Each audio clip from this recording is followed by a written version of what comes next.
രണ്ട് പ്രധാന സ്റ്റോക്കുകളിൽ വന്ന ലേറ്റസ്റ്റ് അപ്ഡേറ്റ് ആണ് ഇന്നത്തെ വീഡിയോയിൽ ഉൾക്കൊള്ളിച്ചിരിക്കുന്നത്. ഒന്നാമത്തെ സ്റ്റോക്ക് ടാറ്റ മോട്ടോഴ്സ്. കഴിഞ്ഞ ട്രേഡിംഗ് സെഷനിൽ ടാറ്റ മോട്ടോർ 0.53% ഇടിഞ്ഞ് 992 രൂപയ്ക്കടുത്ത് ക്ലോസിംഗ് നൽകി. 3.64 ലക്ഷം കോടി രൂപയുടെ മാർക്കറ്റ് ക്യാപ്പുള്ള കമ്പനിയുടെ valuation 12.12, dividend yield 0.30%. Tata Motors കഴിഞ്ഞ 5 ദിവസമായി ഫ്ലാറ്റ് റിട്ടേൺ ആണ് നൽകിയത്. സ്റ്റോക്കിൻ്റെ റീസെൻറ്റ് പ്രൈസ് ആക്ഷൻ നോക്കിയാൽ സ്റ്റോക്ക് ഒരു പ്രത്യേക റേഞ്ചിനുള്ളിൽ കൺസോളിഡേറ്റ് ചെയ്യുകയാണ്. ടാറ്റ മോട്ടോഴ്സിൻ്റെ 52 week low 584, 52 week high 1065.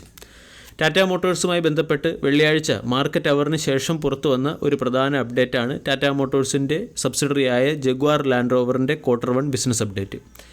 Quarter വണ്ണിൽ ജഗ്വാർ ലാൻഡ് റോവറിൻ്റെ ഹോൾസെയിൽ സെയിൽസ് 5% വർദ്ധിച്ച് 97,755 യൂണിറ്റായി ഉയർന്നു. ജഗ്വാർ ലാൻഡ് റോവറിൻ്റെ റീറ്റെയിൽ സെയിൽസ് ഇയർ ഓൺ ഇയറിൽ 9% വർദ്ധിച്ച് 1,11,180 യൂണിറ്റായി ഉയർന്നിട്ടുണ്ട്. റേഞ്ച് റോവർ സ്പോർട്ട് തുടങ്ങിയ പ്രൊഡക്റ്റുകളുടെ സെയിൽസിൽ 22 മുതൽ 46% വളർച്ചയാണ് കമ്പനിക്ക് കൈവരിക്കാൻ സാധിച്ചത്. ജിയോഗ്രഫിക്കൽ റെപ്രസെൻറ്റേഷൻ നോക്കിയാൽ നോർത്ത് അമേരിക്കയുടെ സെയിൽസിൽ 43% വളർച്ചയും UK സെയിൽസ് 14% വളർച്ചയും യൂറോപ്പിൽ 4% വളർച്ചയും കമ്പനിക്ക് നേടാൻ സാധിച്ചു.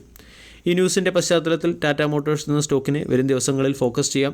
സ്റ്റോക്ക് 1000 എന്ന ലെവലിനടുത്ത് ട്രേഡ് ചെയ്യുകയാണ്. റീസെൻ്റ്ലി 1000-നടുത്തിന് സ്റ്റോക്കിൽ റെസിസ്റ്റൻസ് നേരിടുകയും വന്നു. ടാറ്റ മോട്ടോഴ്സിനെ സംബന്ധിക്കുന്ന രണ്ട് പ്രധാന റേഞ്ചുകൾ 900 രൂപയുടെ സപ്പോർട്ടും 1050 രൂപയുടെ റെസിസ്റ്റൻസുമാണ്. സ്റ്റോക്കിൽ ഒരു പോസിറ്റീവ് ആക്ഷൻ വരികയാണെങ്കിൽ ചിലപ്പോൾ ഈ സ്റ്റോക്ക് 1050 എന്ന റെസിസ്റ്റൻസിനെ ടെസ്റ്റ് ചെയ്യാൻ സാധ്യതയുണ്ട്. രണ്ടാമത്തെ അപ്ഡേറ്റ് കോഫോർജ് ലിമിറ്റഡുമായി ബന്ധപ്പെട്ടത്. കഴിഞ്ഞ ട്രേഡിംഗ് സെഷനിൽ കോഫോർജ് 0.79% ഇടിഞ്ഞ് 5852 ക്ലോസിംഗ് നൽകി. 35,000 കോടി രൂപയുടെ മാർക്കറ്റ് ക്യാപ്പുള്ള കമ്പനിയുടെ valuation 45.16, dividend yield 1.30%, 52 week high 6,847, 52 week low 4,287. Coforge കഴിഞ്ഞ ഒരു മാസം കൊണ്ട് 12% റിട്ടേൺ നൽകുകയും ഒട്ടുമിക്ക IT കമ്പനികളും ബോട്ടം ലെവലിൽ നിന്നും നല്ല രീതിയിൽ റിക്കവർ ആവുകയും ചെയ്തിട്ടുണ്ട്. കോഫോർജുമായി ബന്ധപ്പെട്ട് പുറത്തു വരുന്ന ഏറ്റവും പ്രധാന അപ്ഡേറ്റ് സിഗ്നിറ്റി ടെക്നോളജി എന്ന കമ്പനിയുടെ സ്റ്റേക്ക് അക്വിസിഷനുമായി ബന്ധപ്പെട്ടതാണ്. വെള്ളിയാഴ്ചയിലെ ട്രേഡിംഗ് സെഷനിൽ കോഫോർജ് സിഗ്നിറ്റി ടെക്നോളജിയുടെ 17% സ്റ്റേക്ക് അക്വയർ ചെയ്തിരുന്നു.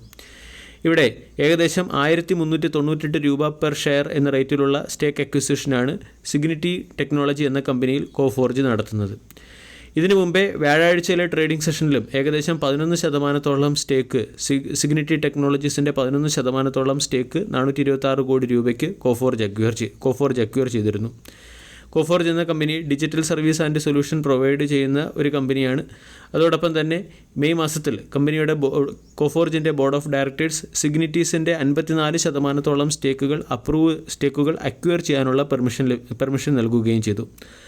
റീസെൻ്റ്ലി കോമ്പറ്റീഷൻ കമ്മീഷൻ ഓഫ് ഇന്ത്യയും കോഫോർജിന് സിഗ്നിറ്റി ടെക്നോളജീസിൽ സ്റ്റേക്ക് അക്വിസിഷൻ നടത്താനുള്ള അപ്രൂവൽ നൽകിയിട്ടുണ്ട്. ഇതിൻ്റെ പശ്ചാത്തലത്തിലാണ് അക്വിസിഷൻ പുരോഗമിക്കുന്നത്.